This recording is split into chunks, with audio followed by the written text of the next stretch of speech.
Many of us who are here tonight were here in Los Angeles in 1992 for the LA riots after the Rodney King verdict. I was, and I thought I knew the story. But the documentary LA 92 is a revelation. Using found footage, much of it never seen before, the film makes a strong connection between the 1965 Watts riots, where Chief Parker called the protesters monkeys in a zoo, and 1992 when Chief Gates was promoting the chokehold, also known as Death of Blacks. It was a long simmering fuse in Los Angeles. The difference is there was a videotape of Rodney King being beaten by 4 white police officers. But it was more than a race issue. It was a socioeconomic inequality, turf wars with immigrants trying to find their own place in the world. Lines of divisions were drawn in one street block. And the words of the tragic Rodney King still echo today. Can we all get along? We're all stuck here for a while. Let's try to work it out. When we have a president today who calls immigrants animals and police who murder unarmed black men, it is hard to see that much has changed. At the end of LA 92, you see that it is the grassroots community that makes a difference. And we do not want to repeat. At $1 billion, it is still the most destructive civil disturbance in national American history. Here's a glimpse at National Geographic's riveting look back at our city, LA 92.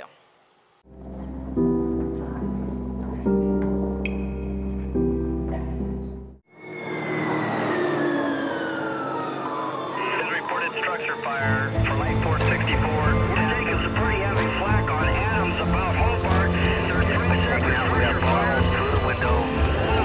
Like the floor. PD in that area. Yes, the fire company's assigned. We have a fireman shot. We have a fireman shot. We need help immediately. Tonight we must tell our children one more time, stay cool,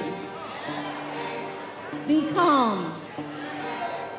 That for African American children and adults, freedom is not yet a reality in the United States. There are fires burning, there are people being beaten, there is looting. It is a dangerous night in the city of Los Angeles.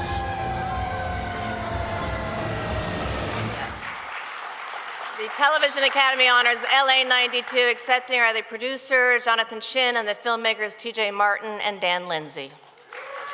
Good evening, everyone. Samantha Bee is a tough act to follow. Go from comedy to some very serious business. First and foremost, I think on behalf of the entire LA 92 team, we'd like to thank the Television Academy for this deeply honorable recognition. We had a very small but dedicated team working on this film, and some of which are here on the stage with us. So first and foremost, we'd also like to thank our small production team, because without their efforts, this wouldn't be possible. We'd also like to thank National Geographic, Tim Pastor, Matt Renner, Courtney Monroe, as well as our producers at Lightbox, Jonathan and Simon Chin. Thank you very much for being such wonderful collaborators and giving us the freedom and the autonomy to do something that was very untraditional in terms of the approach of the film in the documentary space. So here's my opportunity to get on a soapbox. I think it's a misconception that film in particular, film, media, art, creates change. I think we've had some really wonderful screenings of this film, and there's always kind of a response that you are, thank you so much for facilitating or creating some form of change. I'd venture to say that what we do together, everybody in this room, we create a space and we create material that gives the potential to inspire change. I think I truly, in the depths of my heart, believe that people create change. I think action, commitment, and dedication from human beings is what creates change. We as artists are only one facet to help illuminate the bigger picture and the bigger conversation.